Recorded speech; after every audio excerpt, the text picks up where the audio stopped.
전도는 기술 이렇게 판단하시면 큰 오산이고요. 그동안 우리가 해왔던 전도하고는 약간 좀 다릅니다. 이제 출발부터 말씀을 좀 드리면 우리는 전도를 나갈 때 주로 이제 어떤 주안점이 많냐면 영접을 시키든지 교회를 데리고 오든지 아니면 뭐 교회를 채우든지 이런 어떤 또 특별히 한 영혼 뭐 이런 부분에 좀 주안점이 많이 있습니다. 근데 예수님이 하시고 예수님이 가르치신 전도는 시작이 좀 틀려요. 무슨 얘기냐면 시작이 처음부터 어떻게 하면 전 세계를 살리지? 이게 시작입니다. 어떻게 하면 이 마을 전체를 살리지? 어떻게 하면 이 지역 전체를 살리지? 이게 시작입니다. 그러니까 각도가 완전히 틀려요. 우리는 전체가 살든지 말든지 어떻든 몇 명 해가지고 교회 채우겠다 아니면 결과 맺겠다 이런 식의 물론 한 영혼이 귀합니다만 한 영혼의 어떤 포커스를 맞추다 보니까 전체를 살려야 된다는 요구를 잃어버렸어요. 하지만 출발이 같이 가야 됩니다. 같이. 그래서 어떻게 하면 이 나라 전체를 살리지? 대학을 가면 어떻게 하면 이 대학 전체가 듣게 해서 살리지? 이런 어떤 도전을 하면 그 개념을 가지면 비로소 뭐가 떠오르냐면 전체를 살리기 위해서는 제자를 찾아야 되겠구나. 이렇게 되는 겁니다. 그 얘기를 하나씩 이제 풀어내도록 해보겠습니다. 먼저는 예수님의 전도를 보시면 그러니까 크게 세 파트로 말씀을 드릴 건데 예수님 당신 자신이 제가 지금 11강 하고 있습니다. 12강 중에 11강 페이지로 한 43페이지 정도 하고 있습니다. 예수님 당신 자신이 하신 전도 그리고 두 번째 테마는 예수님이 가르쳐 주신 전도 그리고 이거를 제자들과 사도들이 그대로 펼쳐냈던 성경의 전도. 그러니까 통틀어서 예수님의 전도를 성경의 전도라고 이제 정의하는데 이렇게 예수님이 실제로 본을 보이셨고 그리고 예수님이 전도에 대해서 가르친 본문들이 있습니다. 마태복음 10장, 누가복음 10장은 제가 아는 바 유일하게 전도에 관해서 가르치신 부분이에요. 읽어보면 우리가 가지고 있던 모든 관념을 완전히 깨뜨리는 부분입니다. 자, 먼저 예수님이 행하신 전도를 보겠습니다.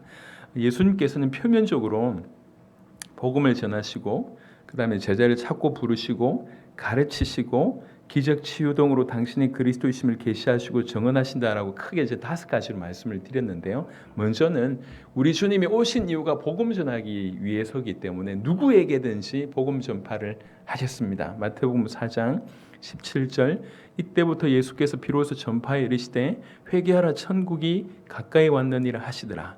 23절에 예수께서 온 갈릴리에 두루다니사 그들의 회당에서 가르치시며 천국 복음을 전파하시며 백성 중에 모든 병과 모든 약한 것을 고치시니 우리 주님이 한 영혼 한 영혼 귀하다는 걸 아시고 모든 영혼들에게 영혼 구원을 하셨습니다. 하지만 예수님은 그때 2000년 전에 이스라엘이라고 하는 그 좁은 땅덩이에 그때 거기에 모여 사는 사람들을 건지려고 오신 게 아니에요. 예수님은 그때 거기에 오셨지만 전 세계를 살리기 위해서 오셨다는 것입니다.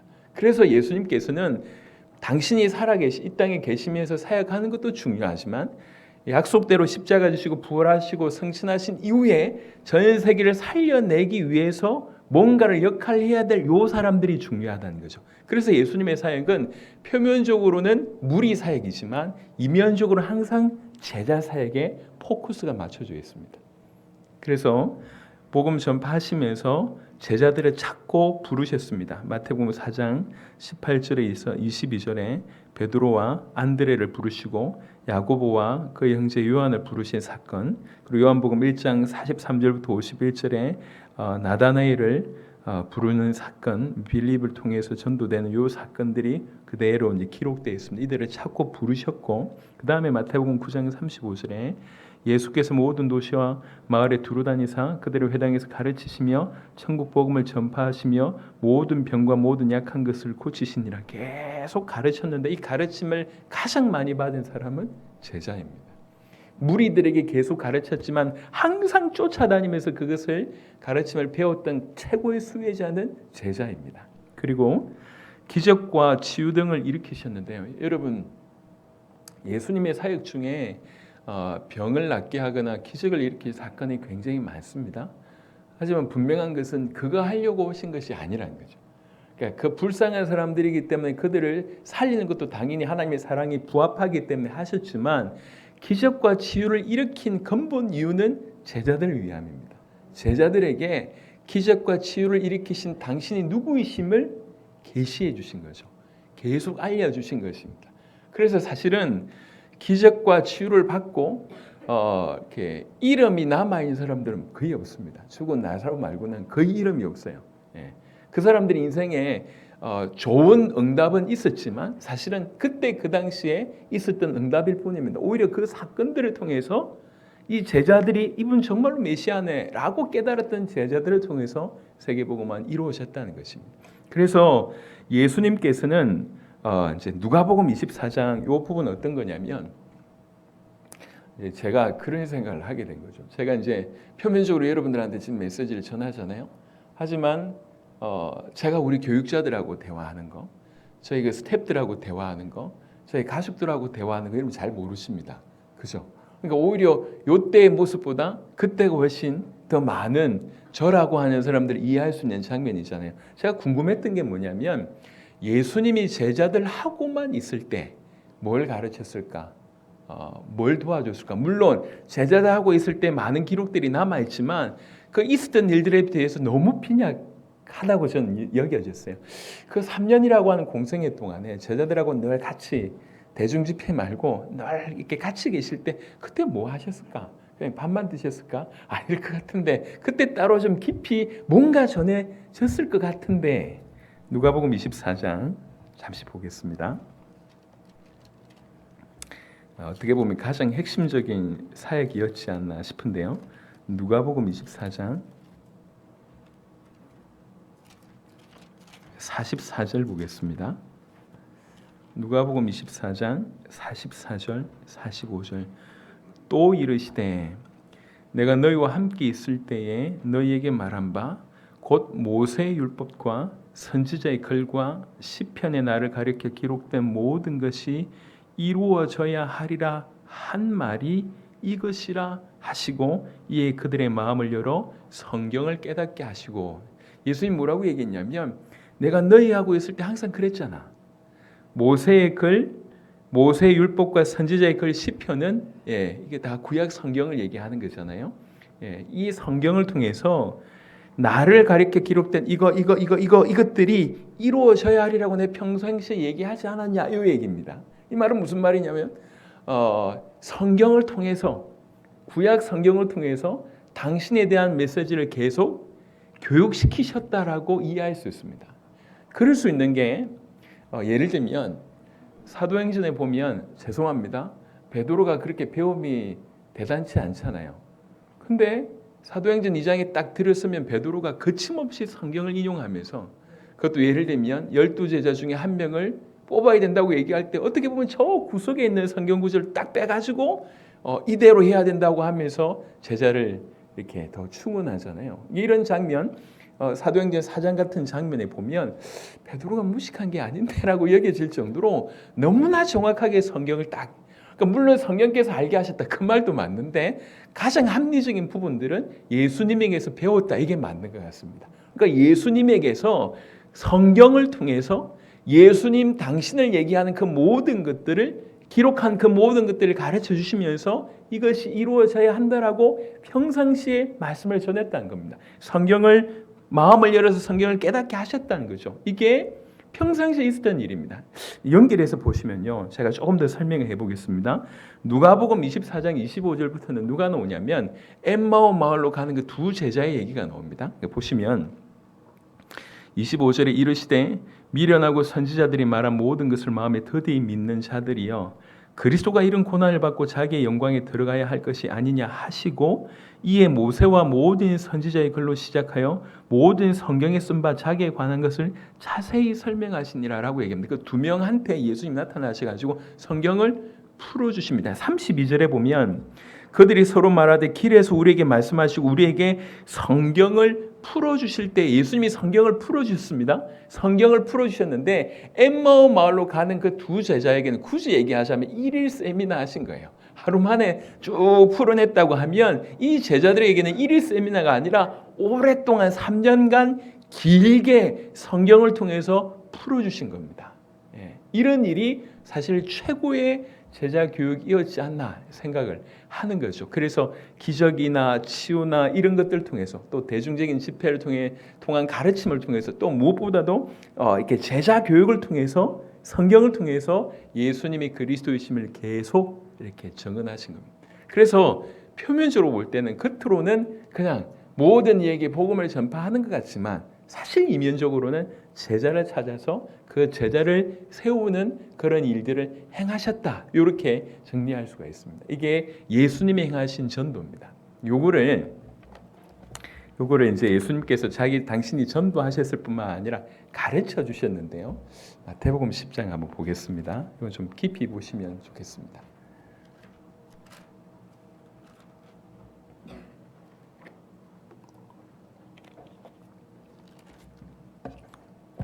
자, 우리 전도에 조금 답을 얻어야 되잖아요. 제가 전도를 잘한다 이 얘기가 아닙니다. 제가 전도 잘하고 못하고는 문제가 아니에요. 성경이 전도를 뭐라고 하고 있느냐 이게 중요한 거잖아요. 자, 보겠습니다. 제가 알고 있는 바 예수님께서 전도 이렇게 해라 저렇게 하라라고 노골적으로 얘기한 본문이 두 본문입니다. 마태복음 10장은 12제자에게, 누가복음 10장은 70인에게. 보겠습니다. 마태복음 10장에 2절에 보면 1절에 예수께서 그의 12제자를 부르사 들어온 귀신을 쫓아내며 모든 병과 모든 약한 것을 고치는 권능을 주시니라 이래놓고 5절에 보겠습니다. 예수께서 이 12를 내보내시며 명하여 이르시되 이방인의 길로도 가지 말고 사마리아인의 고을에도 들어가지 말고 오히려 이스라엘의 집에 잃어버린 양에게로 가라. 가면서 전파하여 말하되 천국이 가까이 왔다 하고 병든 자를 고치며 죽은 자를 살리며 나병 환자를 깨끗하게 하며 귀신을 쫓아내되 너희가 거저받았으니 거저주라. 너희 전대에 금이나 은이나 동을 가지지 말고 여행을 위하여 배낭이나 두볼옷이나 신이나 지팡이를 가지지 말라. 이는 일꾼이 자기의 먹을 것 받는 것이 마땅함이라. 어떤 성이나 마을에 들어가든지 그 중에 합당한 자를 찾아내어 너희가 떠나기까지 거기서 머물라. 또 그 집에 들어가면서 평안하기를 빌라. 그 집이 이에 합당하면 너희 빈 평안이 거기 임할 것이요 만일 합당하지 아니하면 그 평안이 너희에게 돌아올 것이니라 라고 얘기합니다. 자, 여기에 보면 뭐가 핵심인지가 중요한 겁니다. 뭐가 배낭 갖지 마라. 이거는 핵심이기보다는 약간 좀 부가적인 부분인 것 같아요. 그리고 예를 들면 전도를 하려고 하면 꼭 병든 자를 고쳐야 되고 죽은 자를 살려야 되고 나병한 자를 깨끗하게 해야 되고 귀신을 쫓아내는 것이 꼭 필수 요소라고 얘기하면 우리는 전도 못합니다. 그렇죠? 그러니까 이제 오늘날에도 모든 열방에 공통적으로 통하는 부분들의 그것이 핵심인 것 같습니다. 그렇다고 볼 때 제일 중요한 키는 11절입니다. 11절에 보니까 어떤 성이나 마을에 들어가든지 그 중에 합당한 자를 찾아내어 너희가 떠나기까지 거기서 머물라. 제가 조금 이따 설명하겠습니다. 누가복음 10장으로 한번 넘어가 볼게요. 이 두 가지를 같이 읽고 제가 좀 설명을 드려보겠습니다. 누가복음 10장 1절부터 보겠습니다.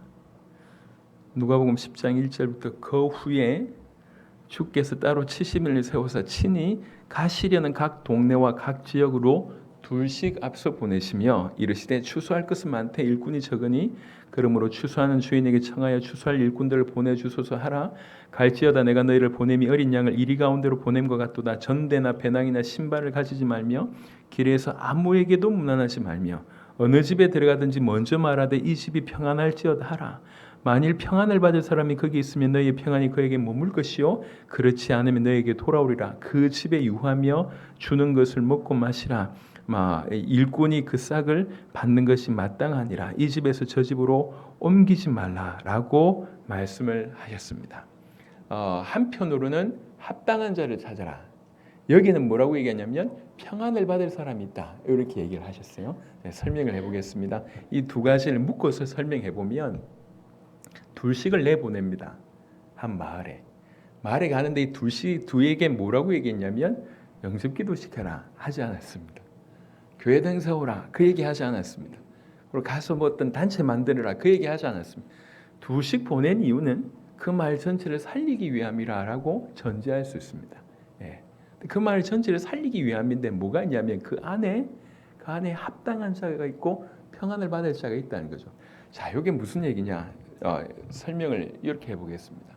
우리가 이제 전도를 내보내잖아요. 여러분들이 내보내든지 전도를 나가면 저 문을 밖을 딱 나가는 순간부터 우리는 몇 가지 고민이 있습니다. 전도에 대해서. 일단 제일 첫 번째 고민이 뭐냐면 누구한테 가시? 이게 고민이고요. 두 번째 뭐라고 말할까? 이게 고민입니다. 예. 나가자마자 그래서 우리 눈이 선별하잖아요. 복음 받을 사람을 우리가 찾잖아요. 그래서 인상 험악한 사람은 안 가고, 싸움 잘할 것 같으면 안 가고, 말 잘할 것 같으면 안 가고, 좀 순해 보이고 들어줄 것 같은 이런 사람만 찾아가지고 말을 붙이고, 그리고 또 말을 할 때도 주로 자기 간증을 하거나 날씨 얘기하거나 정치 얘기하거나 마음문을 열어야 된다면서 엉뚱한 얘기하다가 뭔가 하고 오는데 이렇게 결과가 없어. 영접기도 하는 사람이 없거나 교회를 따라오지 않아. 그러면 전도 힘들다면서 주눅 들고 또 어쩌다가 한 명 했네. 그럼 어깨 막 이렇게 힘줘가지고 이렇게 영접했어요. 아니면 교회 온다고 합니다. 이런 식인 거죠. 오늘 두 본문에 보면 그 두 가지 고민을 아예 한 방에 없앴습니다. 누구한테 가시 뭐라고 말할까를 아예 사전에 차단합니다. 사전에 차단합니다. 전체를 살리기 위해서 가는 거예요. 전체를 살리기 위해서 가는데 그 전체는 궁극적으로 얘기하자면 우리가 살리는 것이 아니라 그 안에 있는 사람이 전체를 살립니다. 그 안에 예비되어 있는 합당한 자, 그 안에 예비된 제자가 그 안에 숨겨져 있다는 거예요. 그럼 이 제자를 찾아야 되잖아요. 제자를 어떻게 찾냔 말이에요. 합당한 자 어떻게 찾습니까? 평안을 받을 자 어떻게 찾습니까? 이게 키잖아요. 쓰이지 않습니다. 제자. 합당한 자 쓰이지 않습니다. 그래서 찾는 방법이 뭐냐면 모두가 알아듣도록 하는 거예요. 그래서 마태복음 10장은 뭐라고 얘기하냐면 가는 곳마다 이제 이렇게 선포하는 겁니다. 가는 곳마다 내가 복음 전하러 왔다라고 모두에게 알리고, 그리고 이제 두 번째 키는 뭐냐면 집집마다 두들기면서 평안하냐고 물어보는 거예요. 아주 단순합니다. 그러면 이제 그게 모든 사람들이 저 예수 믿는 사람이 왔네. 복음 전하는 사람이 왔네. 그러고 있는데 갑자기 문을 두들기는 거예요. 나는 관심이 없어. 그럼 문 닫을 거잖아요. 나는 좀 관심 있지만 지금 뭐 별 필요 없어. 그럼 문 닫을 거잖아요. 근데 그 중에 나는 좀 듣고 싶은데, 내가 좀 알고 싶은데 이런 사람들 있는데 바로 문을 열어서 평안하냐 물어보는 거예요. 그때 내가 듣고 싶습니다라고 받아들이는 사람, 이 사람이 평안을 받을 사람, 합당한 자라고 얘기를 하고 있습니다. 마태복음 10장과 누가복음 10장 이렇게 얘기하고 있습니다. 자, 이게 정리하면 무슨 말이냐면 제가 마태복음 이제 어제 지금 세계복음화에 대한 얘기를 좀 했지만 마태복음 28장이 세계복음의 최고의 전략이라고 얘기들 합니다. 모든 민족으로 해서 제자를 삼으라. 왜 제자를 삼아야 되냐면 전체를 살리기 위해서 제자를 삼는 겁니다. 이게 중요한 포인트인데 꼭 기억하십시오. 왜 우리가 제자 하냐? 누구는 제자이고 누구는 제자 아니고 그런 각도가 아니에요. 전체를 살리기 위해서 제자가 있다는 거예요. 나라를 살릴 만한 제자가 있고, 도시를 살릴 만한 제자가 있고, 마을을 살릴 만한 제자가 있고, 학교를 살릴 만한 제자가 있다는 거예요. 뭐 그레이드로 등급으로 나눌 필요는 없겠지만 있다는 거예요. 그 제자들이 그 제자들을 찾는 것이 키라는 겁니다. 키다. 그리고 그럼 어떻게 찾느냐라고 얘기할 때 얘기하는 거예요. 마태복음 13장에 옥토는 그리고 모든 밭은 확인하는 유일한 방법은 씨 뿌리는 것밖에 없습니다. 복음을 전해볼 때, 복음이 전해질 때 어떤 형태로든지 복음의 빛을 비출 때 반응 보입니다. 이 복음은 1시간 설교해도 괜찮고 전도지 한 장도 괜찮습니다. 이해하시겠습니까? 전도지 한 장 전달해도 괜찮고 아니면 영상을 보내도 괜찮고 내가 직접 얘기해도 괜찮습니다. 복음이 선포될 때 반응을 보입니다. 합당한 자 제자의 특징은 복음에만 반응 보입니다. 그래서 어떤 형태로든지 복음이 전해지면 그 안에 있는 사람들이 찾아질 수 있습니다. 그래서 제가 지난번에 어제도 말씀드렸던 것처럼 동대문에 가서 신평화시장 딱 안에, 이 평화시장 안에 있지 않을까? 있을 것 같다. 그래서 이제 전도지를 들고 전도지를 쫙 나눠주는, 전도지를 주는 게 목적이 아니에요. 전도지를 주면서 찾는 게 목적입니다. 이해하시겠습니까? 무슨 말인지? 전도지를 줘서 그 자체도 의미가 있지만 전도지를 주면서 우리 눈은 확인하는 거예요. 누가 이 전도지를 받는가? 전도지를 들고 저희가 신림동에 있을 때 신림역의 아침 출근 시간은 엄청 붐빕니다. 그러면 전도지를 우리 부교육자들 그다음에 이렇게 중직자들 해서 100장, 200장 딱 들고 역 들어가는 출입구에 딱 씁니다. 쭉 나누시면 이 사람들이 그냥 뭐 물처럼 확 왔다가 쫙 갈라졌다가 싹 갑니다. 이렇게 왔다가 우리를 싹 피해가지고 갑니다. 그럼 쫙 주는 거예요. 대부분 안 받거나 받아도 버려요. 근데 그 안에 우리가 전화번호를 기록해 놓거든요. 그 중에 이게 무엇이 받았다가 그 다음에 전철 안에서 읽다가 오는 거예요. 연락이 오는 겁니다. 찾는 거죠. 찾는 거.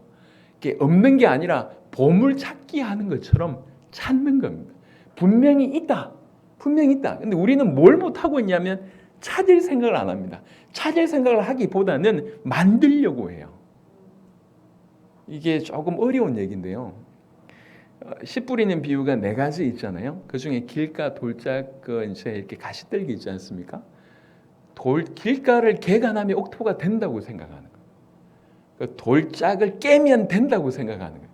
가시덤불을 뽑으면 옥토가 된다고 생각합니다. 전부. 그래서 모아놓고 냅다 훈련시키면 된다고 생각합니다. 됩니까? 다이아몬드 원석을 발견해서 그걸 깎을 때 가치가 있는 겁니다. 유리를 깎는다고 다이아몬드 되는 게 아니에요. 그러니까 훈련이 가치가 있지만 제가 얘기하는 이렇게 포커스는 뭐냐면 이 훈련이 틀렸다는 얘기를 하는 게 아니에요. 어쨌든 이 사람을 구워 살면 이 안에 제자 된다는 생각을 빨리 벗어나셔야 돼요. 이 안에 제자 있지만 모여있는 사람은 100명이고 모이지 않는 사람은 10,000명이라면 10,000명에게 가야죠. 그게 맞습니다. 이해하시겠습니까? 100명을 훈련시키는 것도 중요하지만 이 100명 속에 있지 않는 1,000명, 10,000명이 훨씬 주변에 많이 깔려 있다고요. 그 사람들 속에 제자가 숨어 있다는 거죠. 그 사람들에게 어떤 형태로든지 복음이 들려지면 보여지면 반응을 보입니다. 그러니까 와 있는 사람들 훈련시키는 거 같이 있습니다. 하지만 이것만 하다 보니까 훈련 열심히 했는데 제자 한 명도 안 나와. 힘 다 빠지고.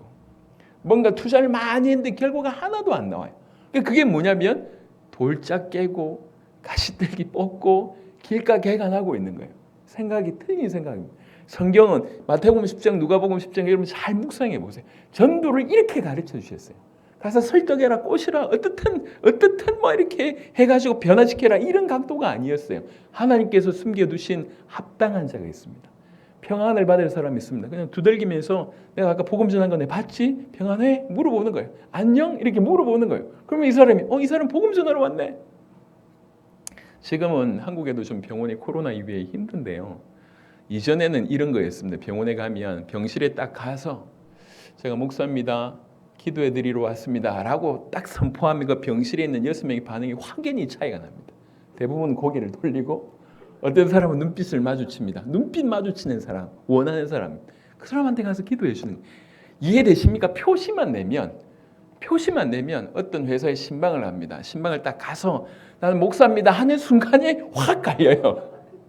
이해되십니까? 확 갈린다니까. 그러면 그 안에 그 마음이 좀 열려진 사람들한테 복음 전하면 그 안에 제자 있을 가능성이 있습니다. 밭이 너무 많은데 이 밭을 제외하고 어떻든 내 품 안에 있는 사람을 어떻든 훈련시켜서 제자로 만들려고 하는 시도가 그닥 효과적이지 못합니다. 오히려 많습니다.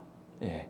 많은데 확인만 하면 됩니다. 여러분 감자 삶아 보셨습니까? 익은 거 어떻게 확인하죠? 예, 그게 전부입니다. 그겁니다. 그냥 찔러보면 돼요. 그게 전부입니다. 그러니까 마태복음 10장, 누가복음 10장을 여러분 읽어보시는 게 제가 지금 기가 막히게 해석하는 것이 아니라 읽어보세요. 예수님 전도를 이렇게 가르쳐 주셨어요. 둘씩 내보내면서 누구한테 가지? 뭐라고 할까? 그 말을 아예 없애버렸어요. 그냥 표시만 내라. 복음의 표시만 내면 그 안에 반응 보일 사람이 있다는 거예요. 그 반응 보일 사람. 여러분 여호와의 증인들 전도 어떻게 한 줄 아십니까? 제가 들어보니까요. 아파트를 하나 정해요. 2명이. 저면 아침에 계속 문 두들겨요. 그러면 그 중에 문 빼꼼하게 열어보는 사람, 이사해 주는 사람, 오후에 그 사람만 찾아간답니다. 이단들이 훨씬 앞서갑니다. 여러분 이게 이제 우리가 사실은 바깥을 나가서 이렇게 도전한다는 게 굉장히 쉬운 일은 아닙니다. 사실 그러다 보니까 더욱 안에 있는 사람 어떻게 좀 이렇게 해가지고 여기에서 결과를 내려고 하니까 사역을 여기에 올인했는데 만약 이 사람들이 믿음의 부도가 났다. 이러면 내 사역이 부도가 나는 거예요. 근데 성경은 그렇게 얘기 안 했어요. 예. 여러분 저 지금 불신자 안에 제자 있다니까요. 천주교 신자 안에 제자 있습니다. 불교 신자들 안에 있습니다. 이슬람권 안에 주께서 예비하신 제자가 있습니다. 그분들에게 복음이 비춰지면 반응을 보인다니까. 왜 차를 타고 나가 보면 그 이제 불빛에 반응하는 그거 있잖아요. 이렇게 차선 이렇게 만들어 날 때 이 불빛에만 반응 보여가지고 이렇게 차선이 이렇게 보여지는 것 평상시엔 표 안 납니다. 불빛 딱 비춰주면 반사체는 반응을 보입니다. 전 세계 수많은 사람들 가운데 주께서 준비하신 합당한 자, 평안을 받을 자가 있습니다. 그걸 찾는 겁니다. 찾는 유일한 방법은 씨 뿌리는 방법밖에 없습니다. 어떤 형태로든. 제가 미국 가서 복음 전할 때 이 도서관 안에 제자 있을 건데 어떻게 찾지? 근데 미국 사람들은요, 이제 사전에 약속 안 한 사람 만나면 이렇게 그게 패라고 얘기하잖아요. 그래서 저희가 작전을 했어요. 요 안에도 있다. 그래가지고 전도지를 쳐서 공부하고 있잖아요. 옆에 전도지 살 넣고 이렇게 나왔어요. 전도지 살 이렇게 뭐 쳐다보고 이렇게 하던데 관심 있으면 나오세요. 관심 있으면 나오세요. 그럼 그거만 보고 관심 있는 사람 나오는 거예요. 그러니까 없으면 말고, 없으면 먼지 떨어버리라고 얘기했잖아요. 없으면 말고. 전도는 설득을 하는 게 아니에요. 예. 꼬시는 게 아닙니다. 제발 와주세요. 이게 전도 아니에요. 하나님께서 준비하신 영혼을 찾는 겁니다. 지금 그때 그 시간표에 그때에. 그래서 마태복음 10장과 누가복음 10장을 제가 이렇게 설명을 조금 이해하기 쉽게 설명을 드렸지만 실제로 읽어보세요. 실제로 우리가 그동안 해왔던 거하고 너무 다른 대안을 얘기하십니다.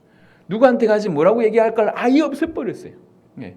그래서 전도지도 좋습니다. 아니면 영상도 좋습니다. 아니면 대놓고 내가 복음 전하러 왔습니다라고 얘기해도 괜찮습니다. 분명하게 반응을 이렇게 표시를 내면 그 안에 반응을 보입니다. 이게. 그래서 사도행전 16장에 바울이 루디아를 만나는 장면이 이렇게 나오잖아요. 바울이 루디아를 만나는 장면이 나오는데 복음 전해졌을 때 루디아가 이렇게 나를 주 믿는 자로 알거든 내 집에 들어와 유하라. 이렇게 반응을 보이지 않습니까? 이 사람이 제자입니다. 사도행전 17장에 막 데살로니가 복음 전할 때 야손이 야, 이 복음이다. 내 집에 들어오십시오. 사도행전 18장에 브리스가 보고 동일한 겁니다. 이 사람들이 있다는 거예요. 이 사람들. 그래서 이 사람들을 찾는 것이 그냥 어렵다고 생각하지 마시고 보물찾기 한다 이렇게 생각하시면 여러분 지구상에 뭐 인구가 지금 70억, 80억인데요. 그 안에 보물들이 너무 부지기수로 널려 있습니다.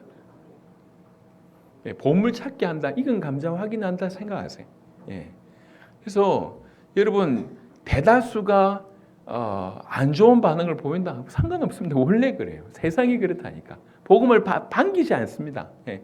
어떤 분들이 어떤 지역에 들어가는데 완악하더라. 원래 완악해. 그 지역만 완악한 게 아니라 원래 완악해요. 근데 그 완악한 사람 안에 있다니까요. 확인을 하라는 확인을. 그러니까 복음의 어떤 선명한 것만 분명하게 보여주면 확인을 하면 그 안에서 예비된 자, 합당한 자, 평안을 받을 사람이 있습니다. 그것이 찾는 것이 첫 번째입니다. 그래서 아까 말씀드렸던 것처럼 이미 여러분 안에서 교육하고 이런 분들 좋습니다. 그걸 철폐하라는 얘기가 아니고 문 닫아라는 얘기가 아니고 그거 열심히 하되 이것만이 아니라는 생각을 좀 하시기 바랍니다. 이 안에서 제자가 나올 확률이 있지만 없을 확률도 훨씬 높습니다. 그러면 아예 새롭게 제자를 찾는 도전을 하는 것이 훨씬 유익하다는 거예요. 훨씬.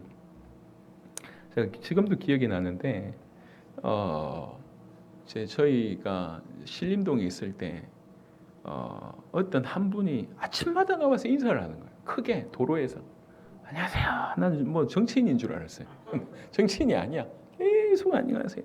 얼굴 막 환한 미소를 띠고 일주일이 지나고 한 달이 지나고 몇 개월이 지나도 여전히 그렇게 하는 거예요. 이 사람이 분위기를 다 장악했어요. 나중에 사람들이 마음을 다 열어요. 이 사람은 계속 하는데 이 사람은 계속 하는데 이 사람은 계속 하는데 그 인사를 보고 그냥 지나친 사람도 있지만 조금씩 마음을 열어서 들어오고 이렇게 연결돼서 뭔가를 하시더라고요. 여러분 이게 우리가 그동안 배웠던 전도는 죄송합니다. 교회당을 채우는 전도에 급급했어요. 우리 단체를 세우는 전도에 급급했고 내 사역에 동참하는 쪽으로 어떤 그런 사람을 구하는데 급급해서 그러다 보니까 우리가 스스로 좁아진 거죠. 우리가 좁혀진 겁니다. 근데 주님은 처음부터 세계 전체를 살리기 위해서 왔습니다. 각도가 여기서부터 출발한다는 것만 우리가 이해하면 돼요. 주님이 가르쳐 주신 전도는 처음부터 전부를 살리기 위한 전도였다. 여기서부터 시작하면 나머지는 좀 이해되기 시작을 합니다. 그러니까 한 영혼의 귀중함은 당연히 있죠. 동시에 전부를 살려야 된다. 나는 전부를 살려야 된다. 나는 여러분의 나라의 어떤 선교사로 파송됐다고 하면 적어도 이 지역은 내가 살려야 되겠다. 모든 사람이 복음 듣게 해야 되겠다.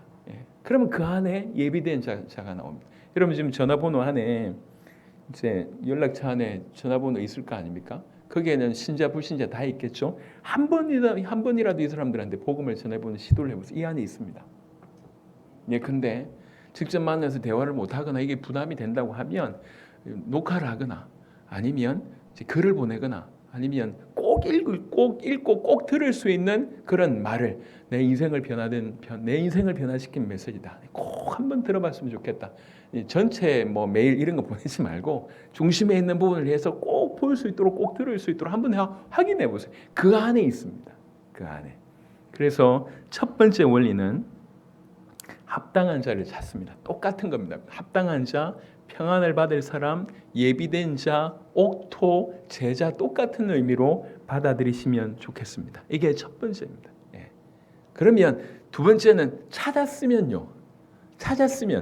자, 누가복음 10장에는 뭐라고 얘기하고 있냐면 10장 7절 그 집에 유하며 주는 것을 먹고 마시라 일꾼이 그 싹을 받는 것이 마땅하니라 이 집에서 저 집으로 옮기지 말라 이렇게 얘기했습니다.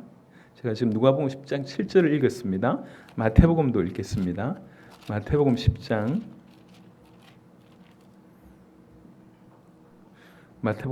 11절에 어떤 성이나 마을에 들어가든지 그 중에 합당한 자를 찾아내어 너희가 떠나기까지 거기서 머물라 되어 있습니다. 찾아냈으면 그 사람에게 집중할 것에 대한 얘기입니다. 그냥 숙식같이 해결하라는 얘기가 아니고 그 집에 유하라, 다른 집으로 가지 마라, 떠나기까지 그 집에 있으라고 하는 것은 우리가 지금 누굴 찾아낸 겁니까? 합당한 자를 찾아낸 거예요. 그 마을을 살릴 합당한 자, 그럼 이 사람을 도우는 것이 그 마을을 살리는 최고의 길입니다. 이 사람, 그래서 예수님께서 제자를 찾았잖아요. 어떻게 했습니까? 집중했잖아요. 정언하고 깨닫게 하고 보여주시고. 그래서 이게 제자 교육입니다. 이게 코스 밟아가지고 이거 아닙니다. 정말 복음에 반응하는 사람, 그 사람을 찾아서 그 사람에게 집중하는 것이 여러분 교회 내에도 성도들 중에도 복음을 전하면 죄송하지만 이전에는 큰 일꾼이었던 것 같은데 복음에 전혀 반응 안 하는 사람이 있고요. 또 제가 라고 하는 인물에서 갑자기 복음 듣더니 막 인생이 바뀌거나 얘 왜 이래 이라고 하는 사람이 있습니다. 누가 제자입니까? 후자가 제자입니다. 지혜롭게 그분들을 도우셔야지 그분들 통해서 열매 맺습니다. 이런 것들을 조금 생각하시면 좋겠습니다. 그래서 정리하면 합당한 자를 찾는 것이다. 어떻게? 복음을 뿌림으로 말미암아 어떤 형태로든지 복음을 뿌림으로 말미암아 합당한 자를 찾는다. 두 번째, 합당한 찾아내면 집중하는 것이다. 이분들을 돕는 것이다. 이게 예수님께서 본인이 하셨던 일이고 동일하게 가르쳐 주신 내용입니다. 성경을 통해서 이제 교재를 통해서 확인을 좀 해보겠습니다. 마태복음 10장에 12제자에게 주셨던 말씀이고요. 가면서 전파하여 말하되 천국이 가까이 왔다. 그냥 복음 전하는 겁니다. 그리고 어떤 성이나 마을에 들어가든지 그 중에 합당한 자를 찾아내어 그 다음에 너희가 떠나기까지 거기서 머물라. 복음을 전하면서 합당한 자를 찾아낸 방법 중에 확인하는 거죠. 그 집에 들어가면서 평안하기를 빌라. 평안하냐? 평안하냐? 평안하냐? 평안하냐? 다 확인해보는 거. 그 안에 합당한 자가 받아들이면 그 합당한 자와 머물러서 깊이 있게 복음을 전할 부분을 언급을 하고 있습니다. 누가복음 10장에도 이건 70인에게 전했던 내용입니다. 어느 집에 들어가든지 먼저 말하되 이 집이 평안할지어다 하라. 누가복음 10장 6절에 만일 평안을 받을 사람이 거기 있으면 너희의 평안이 그에게 머물 것이요 그렇지 않으면 너희에게 돌아오리라. 평안을 받을 사람을 찾는 것입니다. 그래서 마태복음 10장과 누가복음 10장에 제가 사실 이제 깜짝 놀랐던 게요. 자고 교제하고 있는 목사님 중에 한 분이 2주 전인가 일본에 갔다 왔어요. 일본에 갔다 왔는데 일본의 현지 목사님들, 그러니까 젊은 목사님들이 한 100여 명 정도 모여가지고 세미나를 하고 있을 때요. 근데 거기 가서 깜짝 놀랐대요.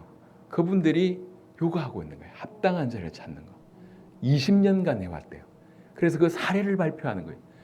일본의 교회가 힘들다고 하잖아요. 근데 이렇게 하고 있는 겁니다. 어떤 분들이 어떤 지역에 7,100군데 집에 들어갔습니다. 그 중에 반응 보인 사람이 얼마였습니다. 그 중에 세례받은 사람이 얼마입니다. 교회에 대한 사람이 얼마입니다. 이렇게 여러 지역에 있는 젊은 목사님들이 모여서 이거 하고 있다고 하는 것을 이제 확인하고 저한테 연락이 와요. 제가 너무 놀래가지고 그거 어디냐, 내가 가면 안 되겠냐, 가서 좀 뭐라도 얘기하고 싶다, 얘기 나누고 싶고 얘기 듣고 싶다고 했는데 마치 다음날 오전에 마쳤는데 전날 저녁에 연락이 왔어요. 그래서 그 다음날 가봐야 뭐 어떻게 안 될 것 같아서 매년 한다고 하니까 제가 내년에는 가볼 생각인데 그런 분들이 있더라고요. 예. 말씀 그대로 하는 거예요. 말씀 그대로. 예. 그러니까 이제 열매는 주님의 손에 있지만 우리가 그동안 해왔던 어떤 전도라고 하는 부분들에 대해서 생각을 좀 바꿀 필요가 있다는 거죠. 억지로 만들어내는 것이 전도가 아닙니다. 그게 제자가 아니에요. 너 제자다, 교회 출석 잘하니까. 그게 제자가 아닙니다. 그러니까 힘 빠지지. 열심히 했는데 힘만 빠지잖아요. 왜 이렇게 쏟아는데 변화되지 않지? 시작을 달리 했습니다. 유리 깎는다고 다이아몬드 되는 게 아닌데 처음부터 우리는 그런 생각을 해온 거죠. 그래서 우리 안에 있는 사람이 100이면 우리 밖에 있는 사람은 만입니다. 10만입니다. 그 안에 너무 널려 있어요. 예. 어떤 형태로든지 복음을 전해보시면 나와집니다. 그러니까 조금 그런 부분에 좀 자신 있는 사람은 이제 우리 지금 대구에 있는 목사님이셨어요. 이분은 그냥 거침없이 뭐 이렇게 그런 확인들을 많이 해요. 뭐 주유하는 짧은 시간에 주유 넣는 직원한테도 인생 문제, 돈 문제 아닙니다. 이렇게 주유하고 있는데 카드 주면서 인생 문제, 돈 문제 아닙니다. 그러면 이 사람이 우습잖아요. 그러면서 대부분의 사람들이 키득키득 하는데 근데 뭔 문제인데요? 그러면 아버지라고 오금전하고 식사하고 이제 카드 계산하면서 아줌마 인생 문제, 돈 문제 아니에요. 무슨 문제인데요? 인생 문제 이런 문제입니다. 쭉 설명하고 어디 그냥 간단하게 툭툭툭툭 던지는 거예요. 예. 한 번은 그런 간증을 하시더라고요. 이분이 등산을 하시는데 등산로에 보면 의자들이 있잖아요. 갑자기 등산하다 그런 생각이 들었어요. 저 의자에 앉아 사람들이 많이 쉬는데, 그래서 어느 날부터는 전도지를 등산로에 올라가면서 전도지를 계속 의자마다 놓은 거예요. 의자마다. 근데 내려올 때는 항상 없어지더래. 희한하죠. 근데 어느 날 가서 이렇게 넣으려고 딱 하는데 당신은 났어요 그러더라고요. 어떤 옆에서 누구냐 보니까 중이야. 그 중이 계속 전도지를 본 거예요. 그래서 절에서 이제 말씀을 계속 나누는 일이 거의 일어났어요. 실제 상황입니다. 실제 상황. 그러니까 어떻게 하면 찾을 수 있을까? 확인할 수 있을까? 말로서나 전도지 유인물이라나 어떤 형태로든지 아니면 이렇게 초청 집회의 형태도 얼마든지 가능하겠죠. 어떻든지 그 안에 합당한 자, 평안을 받을 자가 있다는 사실을 알고 보물들이 있다는 사실을 알고 어떻게 찾을까 찔러보자는 거죠. 복음으로. 예. 그러면 그 안에 분명히 합당한 자가 나옵니다. 마태복음 이 좋은 땅 마태복음 13장에 보니까 들으는 좋은 땅에 떨어지면 어떤 것은 100배, 어떤 것은 60배, 어떤 것은 30배의 결실을 하였느니라. 제가 이런 생각을 했어요. 이게 지역 전체라고 말씀을 드리면 우리는 이쪽 구석에 있는 것이 이스미에서 왜 제자가 없냐는 둥 이렇게 교육했는데도 안 되냐는 둥 하면서 절대 나가지 않아. 근데 요소에 합당한 자, 옥토 숨겨져 있고 보물이 있는데 절대로 안 나가. 교회 안에 있으면서 어떻든 이 사람들을 어떻게든 만들면 되겠지. 천만의 말씀. 하되 나가시면 돼요. 심플합니다. 나가시면 돼요. 요 안에 있습니다. 요 안에. 제가 딱 요 그대로 해외에 나간 겁니다. 말 못한다고 얘기했잖아요. 돈 없다고 했잖아요. 뭐 없어요. 근데 제 마음에 나갔던 근본적인 이유 중에 하나는 뭐냐면 이 복음이면 전 세계를 100번이라도 1000번이라도 살릴 수 있다. 이게 믿어졌어요. 이 복음이면 이게 믿어졌고 틀림없이 준비한 하나님 예배한 제자가 있다. 그게 믿어졌어요. 그래서 나갔을 뿐입니다. 그리고 어떤 형태로든지 복음을 전해봤어요. 그런데 틀림없이 복음에 반응 보이는 제자들이 일어났어요. 일어나면 그 제자를 마음껏 할 수 있도록 그 제자를 집중해서 도와줄 뿐입니다. 그런데 이 한 제자를 통해서 이렇게 문이 많이 열린 거예요. 인도에 라비라고 하는 박사님이 계세요. 공대를 나오셔서 그쪽 관련해서 MBA를 취득하셨고 변호사 자격증이 있고 신학 박사이고 경영학 박사입니다. 공부 많이 하셨죠. 아쉬울 것이 없어요.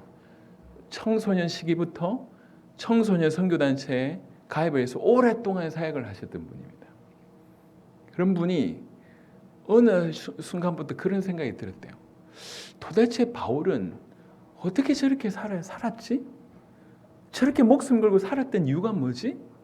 도대체 바울이 알고 있던 복음은 뭘까? 이게 막 부딪혀서 모든 사역을 내려놓고 기다리고 있던 터에 저희가 전한 메시지를 영상으로 한번 봤어요. 그러니까 메시지 1강 듣자마자 이게 바울이 전한 복음이구나. 그냥 확 다가왔어요. 이 복음이면 인도 살릴 수 있겠다. 그래서 하던 일을 다 그만뒀어요. 직장을 그만두고 내 살아있을 때 인도를 살려야 되겠다. 뛰기 시작을 한 겁니다. 지금 한 4, 5년 지났을까요? 인도의 36개 주 중에 30개 주에서 제자를 찾았습니다. 이 사람 혼자. 계속 원래 성향은 누가 말 시키지 않으면 말을 안 하는 분이에요. 내성적일 뿐만 아니라 말이 원래 없는 분이에요. 근데 가슴에 불이 나니까 복음을 전하기 시작을 하고 그리고 제자를 찾기 시작하는 거예요. 어느 정도 제자를 찾는데 도전했는지 물어보니까 이제 자기 주변에 연락처 있는 부분들 다 복음 전했고 자기가 알고 있는 사람들 다 전했어요. 이제 자기가 모르는 사람한테 나가야 돼. 어떻게 나갈까? 그러면서 이제 SNS 요즘에 활발하잖아요. SNS를 막 이용해가지고 예를 들면 SNS에서 누군가 설교를 하지 않습니까? 그럼 그 설교에 답을 잡는 야 은혜롭습니다. 근데 좀 대화하고 싶습니다. 은혜롭다고 하니까 대화하겠다고 하니까 전화가 통화가 된 거예요. 아 목사님 메시지 너무 은혜가 됩니다. 근데 혹시 예수가 그리스도라고는 복음 압니까? 이런 식으로 어떻든 찾아가서 뭐 이렇게 전하는 거예요. 한 사람이 몇 년 만에 30개 주에서 제자를 일으키는 걸 봤고 불과 얼마 전에 인도를 같이 다녀왔는데 이번에 이제 그 찾은 모든 제자들 중에 리더들을 모아라. 그래서 이번에 이제 인도 사역을 하게 됩니다. 합당한 자를 찾고 그다음에 이 합당한 자가 그 전체를 살릴 수 있도록 집중해서 돕는 겁니다. 최고의 도움 뭐죠? 예수가 그리스도이심을 계속 깨닫게 하는 도움입니다.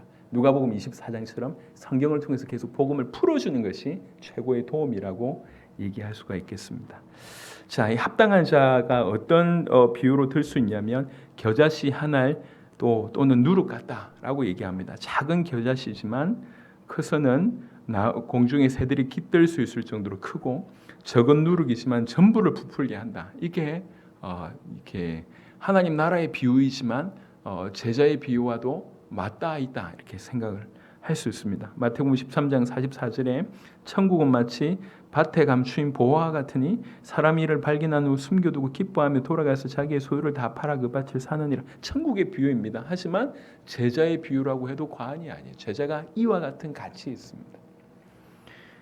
극히 값진 진주 하나에도 그런 개념이 있습니다. 그래서 이거는 그냥 제가 뭐 연구 많이 해가지고 신학으로 정리한 게 아니라 몸으로 뛰면서 확인한 거예요. 예. 지금 전 세계 어떤 100개국의 이 모든 부분들이 사실 이와 같이 했습니다. 이제 저희가 조직력으로 했다면 저 어떻게 감당하겠어요? 재정으로 했다면 어떻게 감당하겠습니까? 신학의 수준, 제 신학이 제가 깊지가 않아요. 제가 가르칠 게 없어요. 예. 근데 그냥 단순하게 복음 전하고 복음에 반응 보이는 제자 찾고 그 제자가 계속 더 깊어질 수 있도록 복음을 풀어내고 사역을 할 수 있도록 뒤에서 서포트한 게 그게 전부입니다. 우리가 한 게 그게 전부예요. 우리가 자원이 그렇게 또 많지도 않습니다. 다행히 하나님께서 통역할 수 있는 그 다음에 행정할 수 있는 귀중한 분 몇몇 분 주셨지만 그 몇몇 분이 전부예요. 뭐 100개국 전체를 뭐 세밀하게 도울 수도 없어요. 능력도 없습니다. 그냥 전부였어요. 제자 찾고 복음을 통해서 제자 찾고 찾아진 제자에게 복음으로 더 깊이 풀어주고 마음껏 뛸 수 있도록 뒤에서 서포트하고 그리고 그 어떤 것도 요구하지 않고 하나님께서 짧은 시간에 이렇게 큰 문을 열어주셨습니다. 그래서 앞에 두 개를 정리를 하면 성경의 전도는 첫 번째는 계시를 받는 자, 다른 말로 합당한 자, 다른 말로 평안을 받을 자, 다른 말로 제자 곧 찾는 것이다. 그게 첫 번째 원리다. 마태복음 11장 27절, 누가복음 10장 22절, 갈라디아 1장 12절. 그러니까 복음에 반응하는 것을 다른 말로 계시를 받는 자라고 표현할 수 있지 않습니까? 그래서 이렇게 표현한 겁니다. 계시를 받는 자, 합당한 자, 평안을 받을 사람, 이거 찾는 것이다. 첫 번째. 두 번째, 찾았으면 그 집에 유함에서 지속적으로 복음을 풀어줘야 된다는 거죠.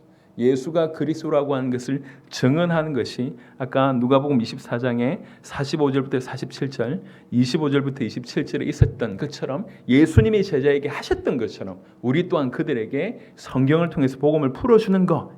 그래서 나머지 보면 계속 예수가 그리스도라고 증언하는 일들이 계속 있습니다. 세례 요한의 사역이 이와 같은 사역이었습니다.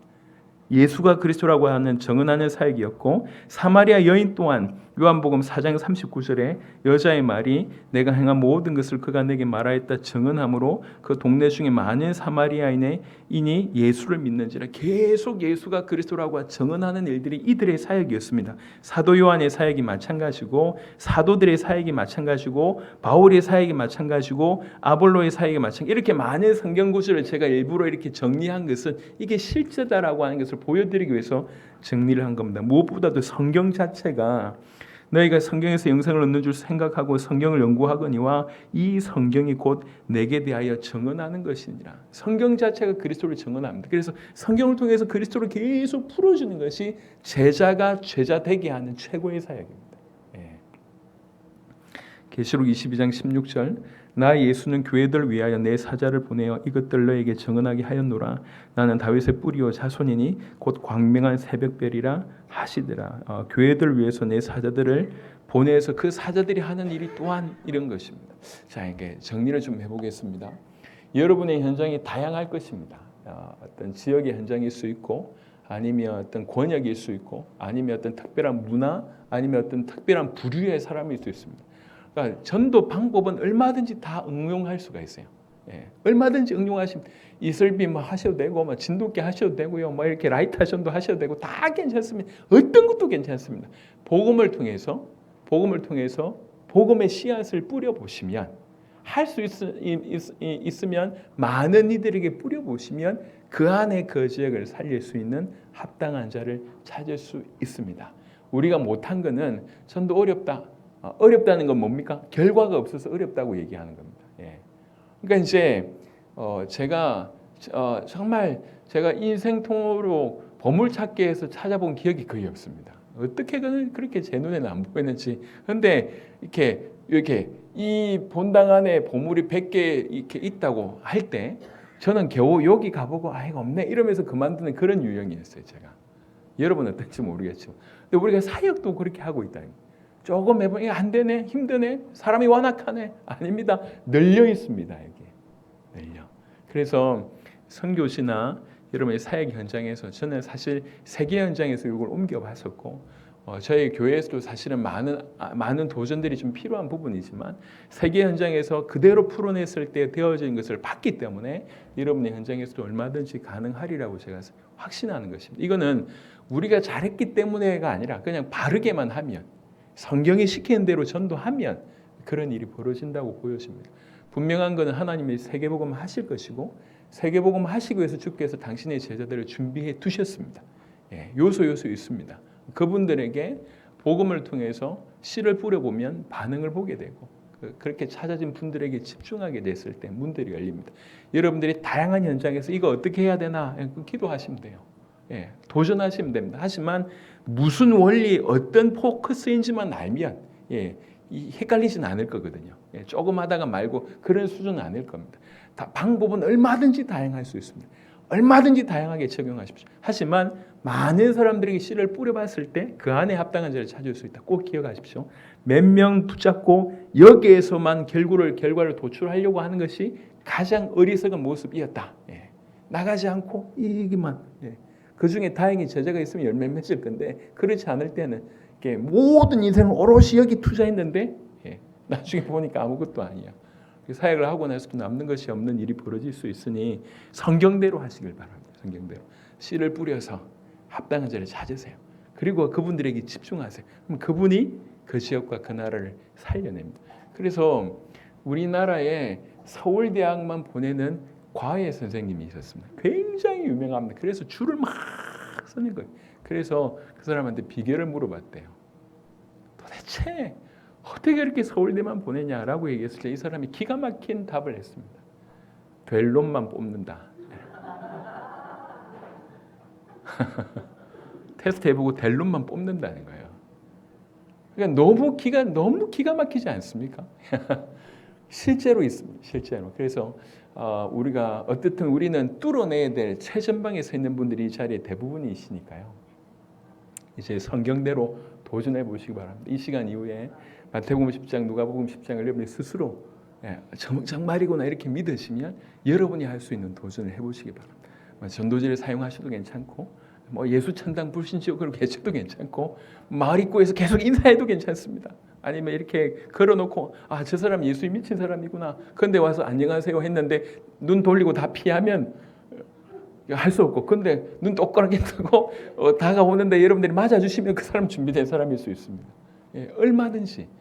그러니까 이제 저희가 이제 다양한 시도를 해봤거든요. 시장 같은데 우리나라에도 재래시장 같은데 있잖아요. 재래시장에 상인들은 마음은 있지만 주일날 교회를 못 가는 사람들이 많아요. 그렇죠. 전도지 쫙 줘보면 반응이 나와요. 내가 처녀 때 다녔다는 또 근데 일 때문에 못 간다는 이런 사람이 있습니다. 그 사람 찾아가지고 괜찮다고. 그래놓고 마음을 열면 주중에 이 사람한테 가서 계속 말씀 전하면 됩니다. 이해되십니까? 무슨 말인지? 그러니까 이제 우리 환경뿐만 아니라 이제 좀 주변의 부분들에 대해서 이런 어떤 생각을 가지고 조금 생각을 열어서 도전해 보시면, 저는 아까 말씀드렸듯이 저는 이제 정인으로 여러분에게 말씀을 드리는 겁니다. 그래서 제가 모든 것을 알 수 있느냐, 전도 어떻게 하면 됩니까? 이런 상황에서 어떻게 하면 됩니까? 묻지를 마세요. 여러분들이 알아서 하세요. 저는 그냥 원리를 얘기를 해드린 것이고, 실제로 이제 세계 현장에서 보고 들은 것들만 옮기는 거기 때문에 여러분의 현장, 여러분이 제일 잘 아시잖아요. 그죠? 여러분의 현장에서 어떻게 이거를 성경 그대로 예수님의 전도대로 해볼 수 있을까 도전하시면 됩니다. 그러면 많은 답들이 나올 거고, 저는 어떤 걸 원하냐면 이분은 이 지역에서 이렇게 해보니까 이런 응답이 일어나고, 저분은 저런 그룹들하고 했는데 이런 일이 벌어지고, 저 권역, 저 문화 속에서 이런 일이 벌어지고, 이것들이 경쟁이 아니잖아요. 이런 것들 나누게 되면 같이 성장합니다. 저는 세계복음화가 그렇게 될 거라고 생각합니다. 그래서 이 나라에 이런 일이 벌어지고 저 나라에 저런 일이 벌어지고 모이면 또 같이 성장하는, 경쟁이 아니라, 그렇게 해서 우리 주님이 오시는 일을 앞당길 수 있지 않을까. 자, 성경의 전도에 대한 부분입니다. 궁금하신 것이 혹시 많을지라도 여러분들이 기도하시면 여러분 소화하시고 차제의 어떤 계기가 되면 우리 또 그런 부분들을 좀 나누는 시간이 되었으면 좋겠습니다.